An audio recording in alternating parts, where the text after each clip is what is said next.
So Peter likes to complain to me. I don't know why me. I guess because we are friends and because I have to you complain to me him. and it's reciprocal. All right, sure. So he's watching Ozark. He's watching the wonderful series Ozark, which, by the way, I know Jason Bateman like a skosh. I've met Laura Linney. She's lovely. It's not like I'm familiar with people on the show. I like the show. I watch the show. I think it's a really well done show. Bravo to everyone involved.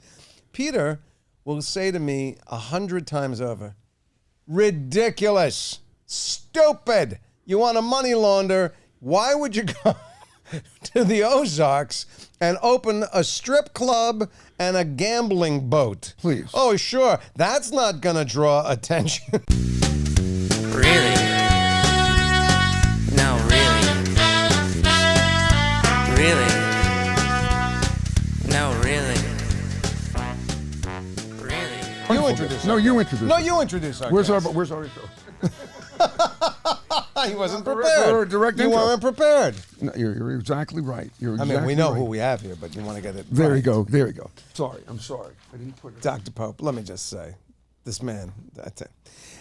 For those of you who have not yet met our guest, Dr. Kelly Richmond Pope is the Dr. Barry J. Epstein. Is it Epstein or Epstein?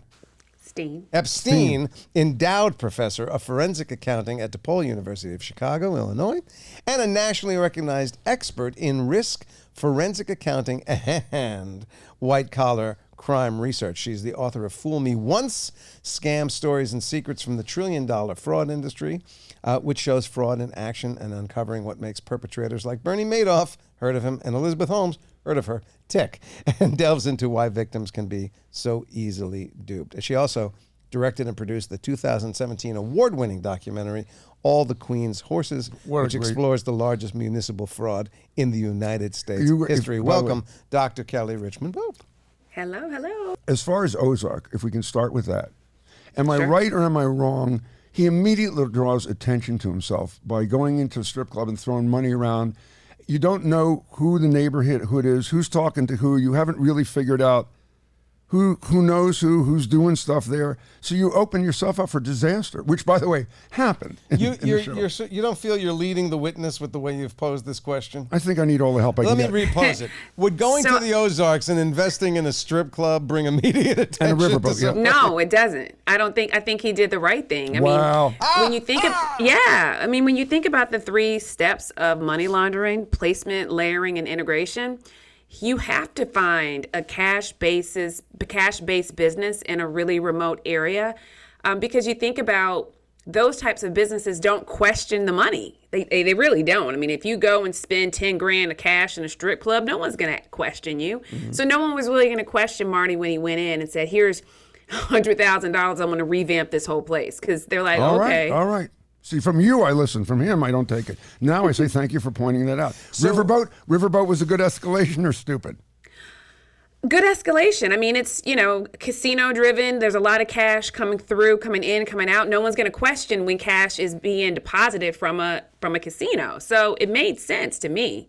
All right. And you love to see it's risky. It's riddled with risk. I mean, that's what's interesting about money laundering is I think of all the schemes, that's the hardest one to do, because it's just stressful. I mean, just think about it. You got to buy a business. You got to inflate invoices. You got to say, okay, we know this renovation might cost $20,000. We're going to inflate it to $55,000 or $60,000 so we can layer some additional unclean money on top of it. I mean, it's stressful. So it's no surprise when a money laundering scheme gets caught, because it's complex to keep it going. Is it one of those things where there's actually more of it now than there was a couple generations back, or are we just hearing about it more? And is it so easy to do that everybody's doing it? So I think it's a couple of things that you just said. I think we're hearing about it more, but I think you're finding more people willing to try it out. So think about all the schemes and scams we saw during the pandemic. Mm-hmm. And so when the PPP loans were announced, there were bankers and lawyers and doctors and chiropractors willing to lie about their business to get more money. So the controls relaxed because the government wanted to help people put more money in the pockets of these business owners. And so it was set up almost to fail because the typical controls that were put in place were relaxed to help people. So I think the schemes are pretty much the same. What I've noticed is the profile of those willing to engage in the schemes is a little bit different. So gone, in my opinion, gone are the days of just these massive organized crime units that are taking everybody for their money. Now you have people like you or me that might try it. We might try. We might get away with it a couple times and don't get caught. But we might get caught. We might not go to jail. We may. People are willing to roll the dice to see what's going to happen. So I think you see more people willing to try it out to see what's going to happen. And I know this may not be a question that you can answer, but is that because there's more opportunity or more desperation, or are we culturally just more willing to lie and defraud? So this is the thing. I think that what has changed a lot about when I think about my kids versus how I grew up, I wasn't exposed to the riches of celebrities, and we didn't see inside their homes. We didn't see inside their vacations. We didn't see people just showcasing this lavish lifestyle. You didn't know. I mean, you knew somebody might be on TV. You knew somebody might be owned a couple of businesses, but you didn't see them living. The only time you saw it was, what was the show? Lifestyles of the Rich and Famous. Who was that? Famous, right? Yes, Robin yep. Leach. Yes, right. Yeah, I mean, that was it. Yeah. And so even that was like, wow, but you didn't see it the way you see it On now reality TV, on day in, social day out, media. yep. So I think that this idea of, I want to have that too. How can I get it? I'm going to try it out to see. Maybe if I stole this money, I could live a month on a yacht too. So I think this idea of willing to try because we want the lifestyle that we see, and we see it so much in our face, that more people are willing to try. So the enticement has increased, basically. Enticement, I mean, think about it. The enticement has increased. Like, I never would know what someone's life would be like. I would never know that. But now, if I just pick up my phone and go to Instagram, I can look and see what Rihanna did, or maybe what she ate, where she's traveling. Like, I could live her life through Instagram. And that might make me feel a certain way where I might be willing to say, you know what? Maybe, just maybe, I can push this invoice through and maybe I won't get caught. So I think more people are willing to try. So Laurie knows this, producer Laurie, because she's had this. Check fraud is going through the roof now. And I found where I live in my neighborhood, they've gotten rid of certain mailbox. Trying to find a mailbox to put your mail in is getting, and I thought, what is that about? And I found out in one of the mailboxes near the bank, they had put sticky stuff so that the letter doesn't go all the way down, and people would come fish out your check, wash it, what they call, where they actually take your name off, put a different name on, a different amount. And that happened to me with a Verizon bill. Yeah, I got a bill from easy. Verizon back saying, don't send your bills here anymore, send it to here. And it looked fishy enough. Laurie's had the problem twice now with somebody getting checks to her. And it's about mailbox phishing. I mean, this is like going back to like the 50s, taking envelopes out of mailboxes. Automatic. Think about when you see that flag up, that means there's something in there. Let me just peek and see what it is. And another thing, you think you could probably go to YouTube right now and we could figure out all the steps on how to wash a check. It's so easy. And so people are willing to say, let me try. Let me see if I can get this through. To that extent, to me, and please correct me if I'm wrong, the proliferation of fraud to me has a direct correlation to what I perceive as a sort of diminishment of our ethics and our morals. And I'm just wondering if that isn't an issue that we should be attacking within our education system for young people as they go through, especially with the advent now of chat GPTs, where, a student can write an essay that they never wrote. If we don't start teaching and valuing ethics and morality and doing the right thing, I just feel like this is going to become a problem that runs away from us. Oh, yeah. And we talk about ethics, fraud in the classroom in a new way. So there are now more classes on fraud and forensic accounting than there ever were before, because, to your point, it's just rampant. I think so many people can rationalize bad decisions, and we have to talk about it more than just when you join an organization, sign the code of conduct, but we have to understand what are ethical breaches? What do they look like? What do they feel like? So one of the things that I did with when the book came out is I created this game. I should have sent it to you all. It's called the Fool Me Once Fraud Experience. And so you go through it and it'll tell you what type of perpetrator you would be. Would you be an intentional perpetrator? Would you be an accidental perpetrator? Or would you be a righteous perpetrator? And we can talk about those three things as we move in our conversation. But what's interesting is how people can rationalize all of these bad decisions. For example, if you ordered a Louis Vuitton briefcase, it came to your house, and then on Tuesday, another one came to your house. Would you send it back or would you keep it? Oh, I would send it back. It's not mine. I believe I would send it back. I'd like What to do you mean? believe I'd send it Believe? back. How dare you? Well, I mean, I've When never. I- so it hasn't I- happened. to You've me, gotten so I don't things, know. and you had to admit that you got it. And You know what's interesting? In large audiences, I probably have about 6,000 responses at this point. Half of these corporate professionals, they could be CPAs, they could be internal auditors. Half the people say I'd keep it, and I'd sell it to a friend. Half the people, probably less than half, would say they would send it back. Okay, so And wait. The people that keep it, do they have a rationale for that? Yeah, it was the company's mistake, not mine. I didn't ask for it, so I'm going to keep it. So what the problem is, I think we can justify these little small ethical lapses, and that just becomes bigger and bigger when you get in a corporation and you see that you have access to 100 million, 2 million, whatever the amount of zeros you want to put on the end of that number.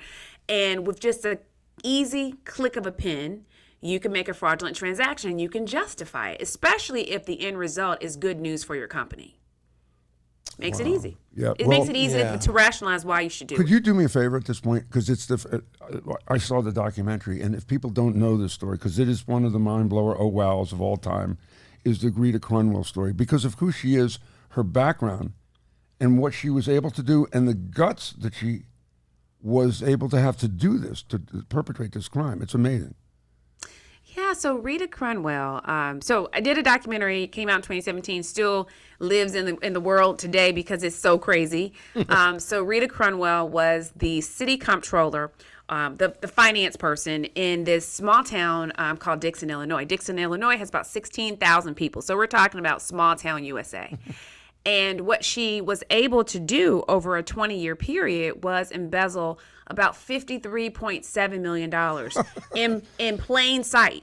So she lived out in the open. She owned over 400 quarter horses and lived this lavish lifestyle, really this double life. So by day, she was this corporate controller, a government employee. And by night, she was this horsewoman, in furs and going to horse competitions all around the country. She won about 52 world championships in the quarter horse division. Don't know if anybody has a quarter horse out there, but if you do, then you know who Rita is. And how she got discovered was by the city clerk who reported to her and noticed that there were these unusual transactions coming out of an account that Kathy Swanson wasn't aware of. And she was like, this looks odd. I don't know what to do with this. So I'm just going to tell my mayor about this. She reported to the Mayor Burke. And they launched an investigation. They did their own little personal investigation and then contacted the FBI. And the rest is history. Rita was sentenced to 19 years and 7 months in federal prison. Wow. And during COVID, she got released early. So that's sort of the end of the story. So does crime pay? Probably from Rita's perspective, it does. Well, we should also mention Rita did not have a college education.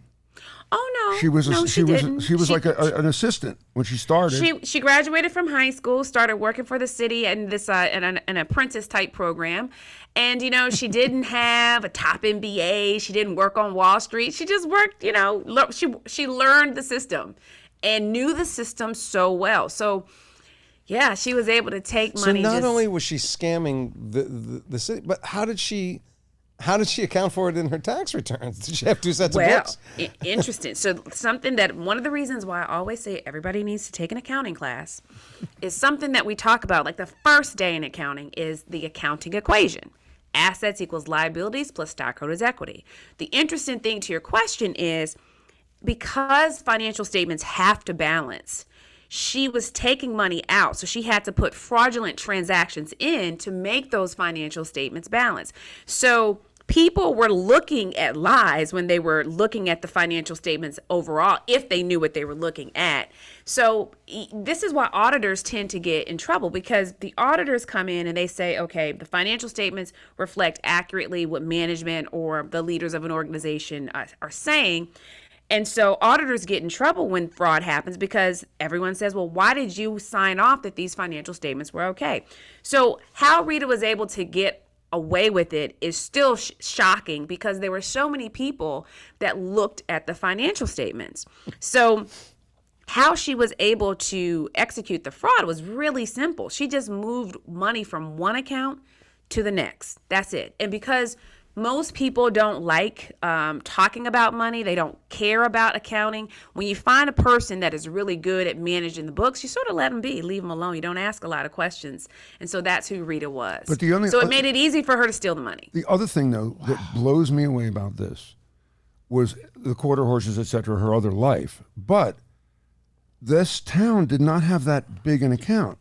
She took $53 million from a municipality that only made how much money on a monthly? About weekly? $6 to $8 million was the annual budget. So yeah, you're right. So how do you steal that much? Now some years were bigger takes than other years. So it wasn't like a consistent amount over this 20-year period. But you're right. I mean, she pretty much took all the money they had, which is why I sometimes laugh and say she was really good at managing the books. So how did they pay how the do you police? take that amount of Wow. money and then still keep a town running and keep the lights on? And she did. So she was pretty good. You know, you got to I applaud gotta give it to talent. her. You got to applaud talent. She worked her Absolutely. butts off. She worked her butts off. did. She Does she wasn't, still- she where are the wasn't horses? a slacker. This was no slacker we're talking Well, about. you know what else too, and this makes me think of something. It's also a weird time as far as celebrity. Anna DuVernay or whatever her name is, who had the fake identity. She's now writing articles and has an art show. Theranos, what's her name? Elizabeth Holmes is out Holmes, yeah. and giving interviews, and like that she was a Robin Hood, one of your Robin Hoods, who wanted to do good, and if I had just a little more time, I would do it. And people today make celebrity out of people who do these crimes, kind of like the mob. We talked about that before, like The Godfather, where there's some idealization of these folks, and that, I guess, got to enter into this too, correct? Yeah. I like your comment about we turn these people into a celebrity, but I think we are so fascinated that someone has the balls to do that, that we're just like, really? Like, you really did that? Like, you really thinking about Inventing Anna in that Netflix series? Like, you really went into a bank and faked a whole business, had a fake voice on the other side of the phone, and the bank was calling, and it was, I mean, you had all that set up. You really did that? I mean, you just think, wow, like, you're pretty bold. Well, and the brilliance, like you break out the different personality types, and also the people are scammed because of a time like, oh my God, your bank, if you don't respond to this by this moment, you do it so people panic and work with their gut.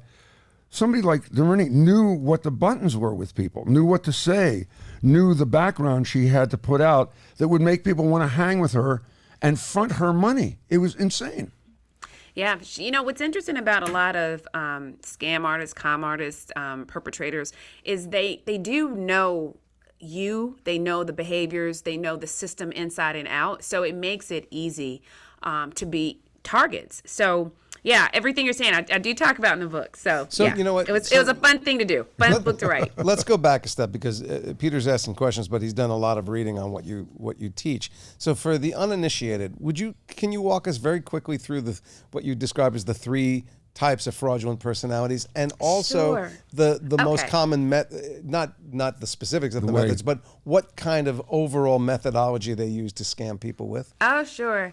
So with the intentional perpetrators, that's the first category I start with. That's what true crime podcasts, shows are made of. Ozarks, for example, they would be both intentional perpetrators. So they know the inside of the system. They intend to defraud. That's the whole point, to enrich themselves. They can be somewhat narcissistic, the bad side of narcissistic, because I think we're all narcissistic in some kind of way, but they're the bad version of narcissism, and they don't think the rules apply to them, and so they express a type of aggression that is tend to be rewarded, but can also be detrimental to an organization. That's an intentional perpetrator. The reason why I start with that category is because most people don't identify with an intentional perpetrator. So Bernard Madoff, most people don't see themselves as successful enough to be a Madoff. So they're like, that's what they do. Right. But these other two categories, the reason why that I created those is because I wanted people to understand their own selves in this fraud cycle. And so if you could be anything, you might be an accidental perpetrator or a righteous perpetrator. Now, an accidental perpetrator is a people pleaser, team player. The boss asks them to do something and they don't push back. They never say no and they don't ask any questions. You may know somebody like that. You may be that person. Like David might say, hey, I just need you to sign this check. You trust David. So you're going to just say, you're just going to sign it. For all you know, that was a fraudulent check. And you trust David. You just went ahead and now you're in trouble. FBI is knocking at your door because this check is bad. Right. Just using it as an example. You didn't intend to personally enrich yourself. You were just sort of following the boss's orders. That's an accidental perpetrator and could be a very professionally trained person. It could be an accountant. It could be a lawyer. It could be a doctor. And you just don't push back. The last category is sorry, the let me righteous. interrupt for 1 second. In that sure. scenario, would I still be held accountable for that, or would You I be sure a victim? would. So there's that You part sure of it. would. I didn't know is not an excuse. No, it's Okay. not a defense, Gotcha. especially if you are a doctor, a CPA, any person that has a fiduciary responsibility to know. To say, I didn't know, it's not a good reason. You should Gotcha. have known. Okay. And so you will go to jail, but maybe not as long as an Right. intentional perpetrator. Gotcha. Okay? So you are held accountable. Absolutely, you're held accountable. With you. And so the last category, the righteous perpetrator. Now, the righteous perpetrator follows the Robin Hood syndrome. I'm going to steal from the rich to provide for the poor. You use your internal resources to help someone outside of your firm. Now, I argue that Edward Snowden is a perfect example of a righteous perpetrator. And I say that because if you think about how he was portrayed in the media, half of the world, I think, thinks of him as a whistleblower, and half of the world thinks of him as a perpetrator. Now, he did break a law in doing what he shared, but he felt that he was doing it because the public needed to know. So he's an example in my book of a righteous perpetrator. Now, we talked about Elizabeth Holmes. Now, in my book, and not my book, I'm just saying in general, I put Elizabeth Holmes at the beginning of her crime. She was a righteous perpetrator. Think about it. She wanted to say, she was first of all scared of needles, hated drawing blood when she went to the doctor, and wanted to invent a technology that all you needed was just a finger prick, and you could run every test that you needed to be run if you were in a medical situation. If it worked, that would have helped so many people. So this idea of, just fake it till you make it is what she lived by. Now, we know she crossed over into the intentional perpetrator category, but at the very beginning, at her core, she wanted to help. She wanted to help society. Right. She wanted to revolutionize the medicine, the medical field, which she could have done if only it worked. Right. So what's interesting and what you have to all promise me that you'll do is play the game and find out what type of perpetrator you are. Now, if you are intentional perpetrators, I'm coming for you because I'm going to make a documentary about you at some point because you might live out your intentional perpetrator status. I gotcha. I couldn't be. Could you be an intentional perpetrator? I don't think so. I would hope not. I don't think so. I listen, nobody's perfect. I think my ethics are fairly strong. And I always think about, if I found the bag of money in the middle of the sidewalk, do I take it to the police and go, this was sitting in the middle of the sidewalk? I would like to think that is exactly what I would do. So I think it has to do with your character. I would be too paranoid. I would be too, it's not because I'm a wonderful human being. I couldn't live the next day with the money under the bed because it would ruin the rest of my life. I could not enjoy anything because I'd be waiting for them to rappel down the wall. Well, to play off, that's a good point. Yeah, to play off of that, I think the only way that I could ever rationalize is nobody will be hurt if I do this scenario. But the reason I think I walk a straight or narrow line is I can't think of a situation where nobody would be Sure. impacted Someone's if gonna always be hurt. if I keep this money, somebody's impacted. If I do this thing, somebody's impacted. So I just can't imagine. But you know what you might think? You might think to yourself, well, this money's already lost. So the impact that the person that lost the money had already happened. They've probably already worked through this. So it wouldn't hurt them. They've already been hurt. So me keeping it's not going to hurt them anymore. Right. So why shouldn't I just keep it? All right, so we got to ask you. So you've sat face to face with white collar criminals. You've interviewed them, and you've gone deep into that. And even with Theranos, you're kind of a little bit empathetic there. How did you change? What did doing this? Well, no, but I just can understand how it started. okay, but how have you changed after sitting with these people and hearing the stories? Because you read the book, it's one thing. So I'm curious how you, having been immersed in it, with sitting with these people, face to face, seeing their families, having having them bring you muffins, whatever, and knowing their personalities and that they're human. What's your big takeaway? You know, it's such a great question. And, it was really the inspiration behind the book. And that was all perpetrators are not stealing for greed. And so I wanted people to understand that Kayla Ravello, for example, she's a chapter in the book. She was trying to help her husband get a job, put him back on his feet. She was a successful, wealthy corporate attorney. She didn't steal for money. And so I wanted people to be able to see that because I saw it. I'm sitting in these interviews and I'm just like, oh my God, this could be my girlfriend. This could be my cousin who holds these types of roles in these companies that could be placed in the exact same situation. So I found myself empathizing in a way that surprised me. I see my students are graduate students, so they work full time. So they're like real adults. And I saw them empathize depending on the category. Now, if it's an intentional perpetrator, they're just like, okay, that person's just, they knew they knew they were on the take and they're sort of don't care. But it's those other two categories. I mean, I've had students cry. I mean, just tears flowing down their faces listening to these stories.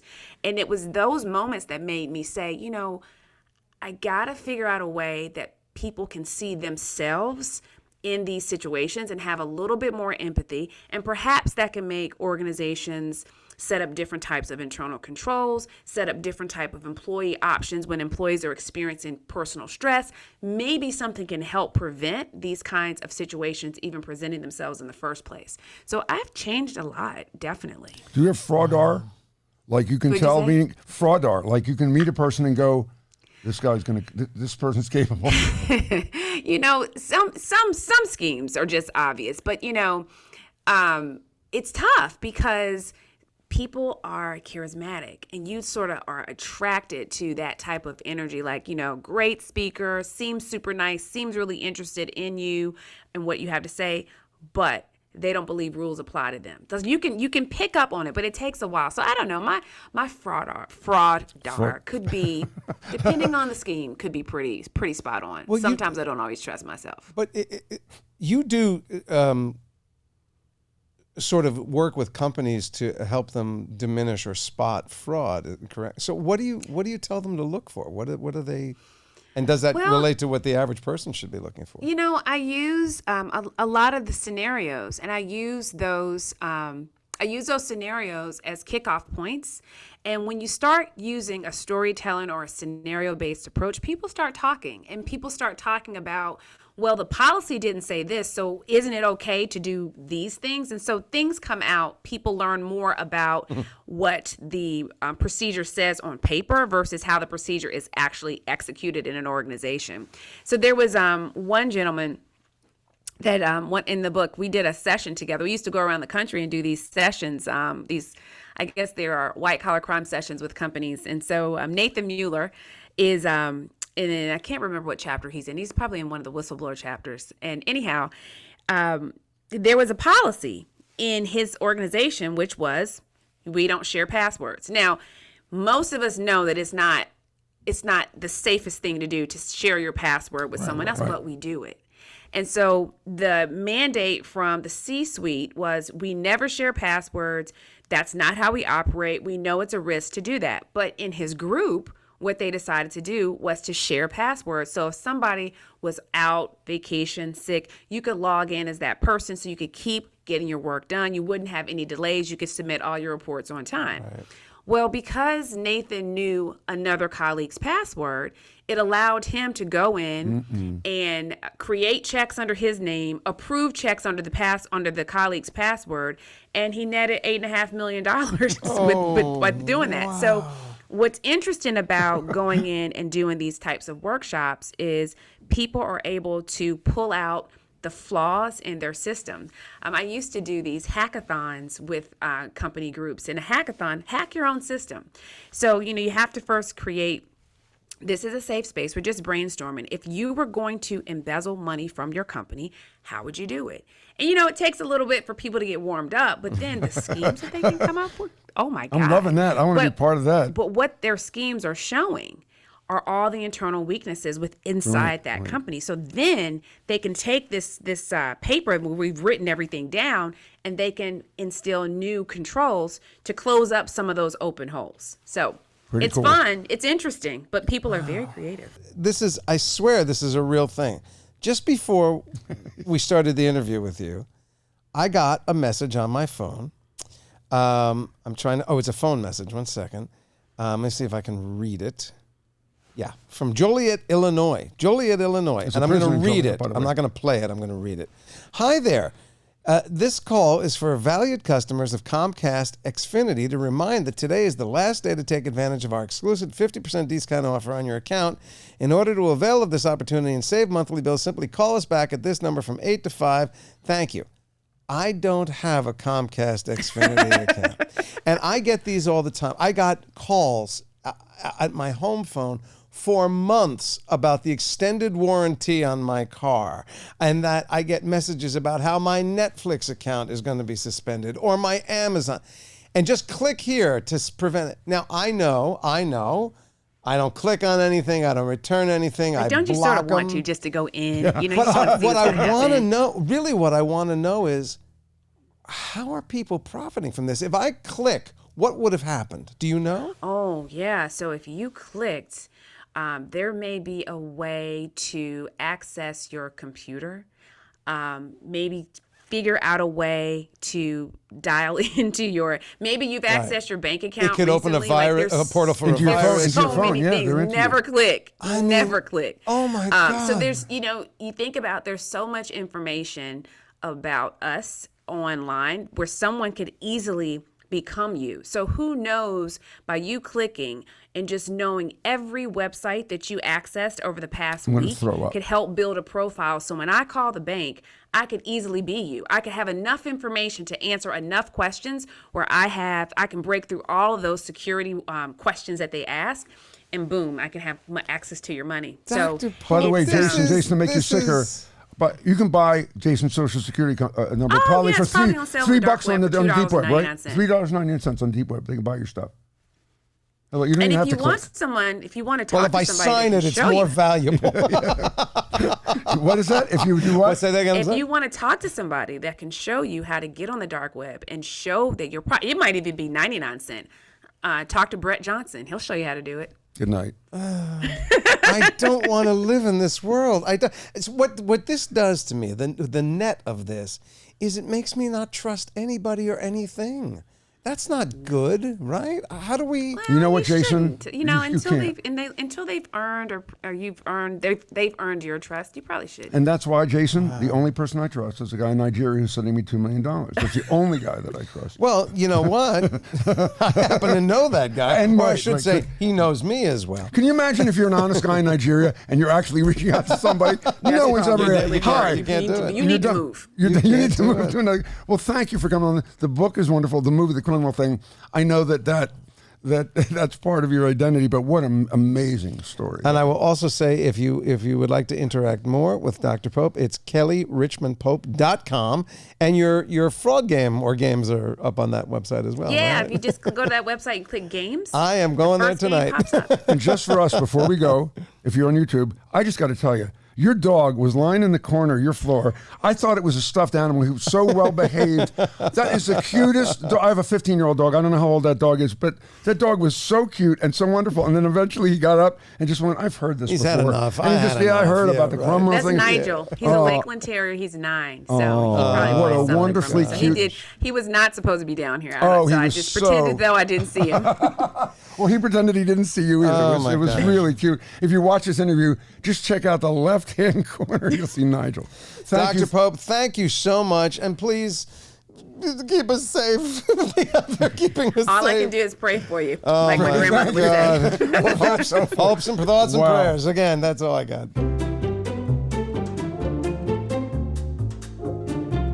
So, Guggenheim, what do you have? Well, I got to do it quick because Lori's going to kill me. Ponzi scheme. Where Yeah. did that come from? By the A way, guy named Ponzi, hold Carlo on a second. Ponzi? Hold a second. Charles. Well, Laurie killing you makes us a murder. Yeah. Right, now a So murder it doesn't show. matter. It doesn't matter. We're Right, there you we're go. headed that way anyway. Is it not Carlo Ponzi? It's a different name? Charles Ponzi. Charles Ponzi. Carlo Ponti was Sophia Loren's husband. Yeah, but his brother, Carlo Ponzi. That was a Ponti scheme where he targeted Sophia Loren and said, "I'm By going the to marry way, her." there's about 9 people that know who we're talking about when we say You know who Sophia Sophia at this Loren point. is? Oh, come on. Everybody knows who Sophia Loren is. Yeah. Is she still alive? You wanna baby? bet? Google it. She's still alive? Oh, here we Yeah, go. she's still alive, Here yeah. we go. Yeah, right. Yeah. Everyone knows What do you hit me Sophia for? Loren. What do you hit She's me still for? alive. What do you but hit she me don't- for? What do you is she hit me- alive? Is she- Anyway, Carlo Yes, Ponti. yeah. Carlo Ponzi. Okay. Charles Ponti. Right. So Ponzi. Charles Ponzi was in the early 1900s. Was doing this, of course, as what we would later define as a Ponzi scheme. In that time period, he made over $15 million. But That's nice. he ended up dead in jail with only $75 to his name. Less At the nice. End of it. Yeah. And the final one, con man.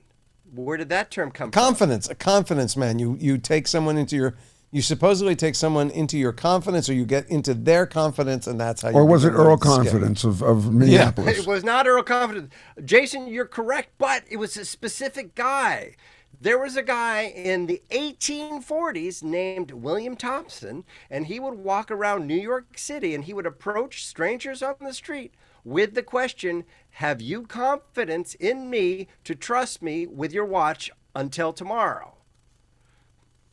People who would give him the watch and those sorts of things said they had confidence that he would come back in 24 hours and return the watch to them. He eventually was caught and by somebody who recognized him on the street, one of his past victims. How can that even and be he a too crime? went to jail. He said, "Do you have confidence?" They said, "Yes, I do." They gave him the watch. He went, "You shouldn't have had confidence." That's not. I didn't say, "Give me your watch." I said, "Do you trust me? Give me your watch." Day 3, they had less confidence. Right. But I mean, I don't even see how that's a crime. That's like the thing about the, you know this story, this famous story. Guy pulls up at a restaurant in L.A., gives the valet his car keys, goes in, has a lovely dinner, comes out, can't find the valet, goes to the manager of the restaurant and goes, "Where's your valet?" They go, "We don't have a valet." Guy in a jacket with a Excuse me. sign took the guy's car. My managers, way back, one of the managers, I won't say the name, got a brand new BMW, 740iO. Right. Delivered to the office and had bird crap on the hood. Right. As it came off the truck. Gave it to his son to take to the car wash. Son came back 4.5 hours later. He handed the keys to a guy at the car wash. Guy didn't work at the car wash. Right. And he sat there waiting, and it never came through. Now, the coda to the one that I heard is that when they caught the guy who was the phony valet, they couldn't really, there were no charges because he said, did he say, "I'm a valet, give me your car keys"? He just stood said, there. no. He just stood there. You made an assumption. You gave him your car keys. He drove away. And Wow. the story is that I heard that he didn't get caught. Well, here's the thing. So it comes back to me about cons and frauds. And the truth is, you know, she was asking, am I, you know, a deliberate con? Am I an accidental con? Am I a righteous con?